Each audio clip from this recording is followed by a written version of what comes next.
শ্রী শ্রী মা বলেছেন, সৎসঙ্গ সময় পেলেই করবে, সাধুসঙ্গ না পেলে সৎ গ্রন্থ পড়বে, মহাপুরুষদের জীবন আলোচনা করলে চিত্ত শুদ্ধ হয়।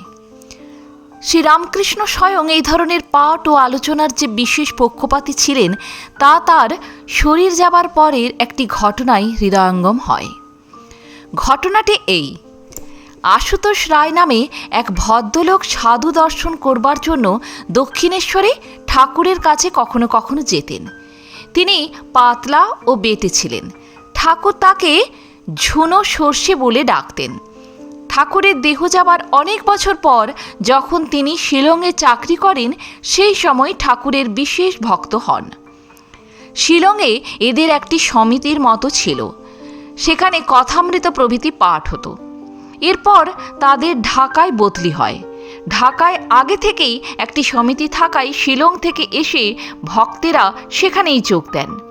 নিজেদের সমিতির আর পৃথক অস্তিত্ব থাকল না, কিন্তু তারা যখন রাঁচিতে বদলি হয়ে এলেন তখন আর নতুন করে শিলংয়ের মতো কথামৃত পাঠ আরম্ভ না হয় তা বন্ধ হয়ে গিয়েছিল। রাঁচির বাড়িতে আশুতোষ রায় রাত্রে শুয়ে আছেন।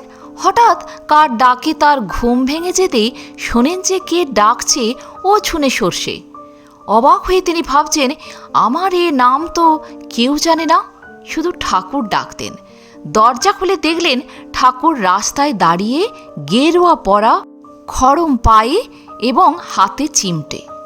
জ্যোৎস্না রাত। বলছেন, এখানকার কিছু কথা হতো, তার ঢাকায় নয় দরকার না ছিল।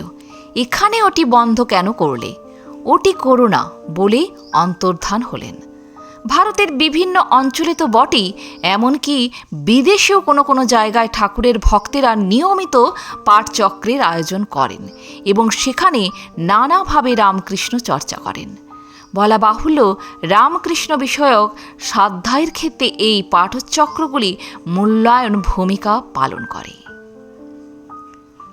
আজ এ পর্যন্তই।